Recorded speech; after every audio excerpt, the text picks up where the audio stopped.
the ability to get into hip flexion, which is where your torso gets closer to your knees, is really important for many movements in daily life, but especially for squatting type of positions.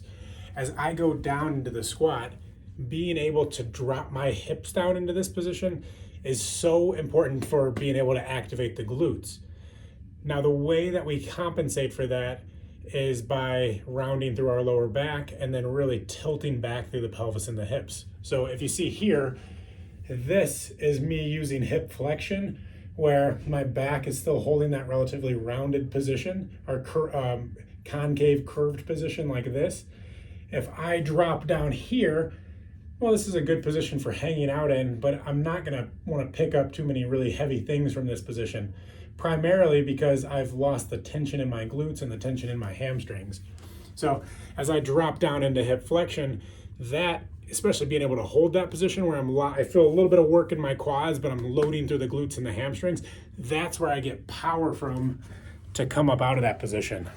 So how do we work on this, I guess, is the next question. Well, the way that I would train this is by, one, starting on your back, pulling your knees in and up towards your chest. So I'll often start by pulling out and then up, where I get a stretch through this glute hamstring area. That is a great way to start targeting that hip flexion.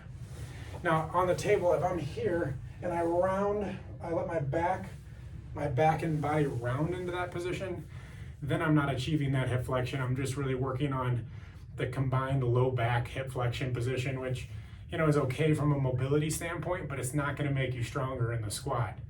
So how I like to work on this is pulling the knee in and out, and then working through this range of motion here, where I'm stretching into the glute and the hamstring, and I am opening up this tissue here, because what's going to resist hip flexion is, one, maybe if you're too tight in the front of the hips, your hips won't want to go into that, and you'll feel a pinch or compression here.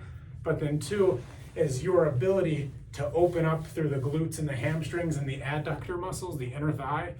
That is going to be your ticket to dropping down into a strong hip flexion position. So we've got to have the mobility for it, and then we need to have the strength to hold that position as well. But being able to access hip flexion is really important for those big squatting movements, and then even for components of deadlifts and stuff like that. So the takeaway from this video is make sure that you're isolating that movement through the hip joint and making sure the hip is flexing, and that you're not just flexing your spine and your entire body as you're dropping down into those movements.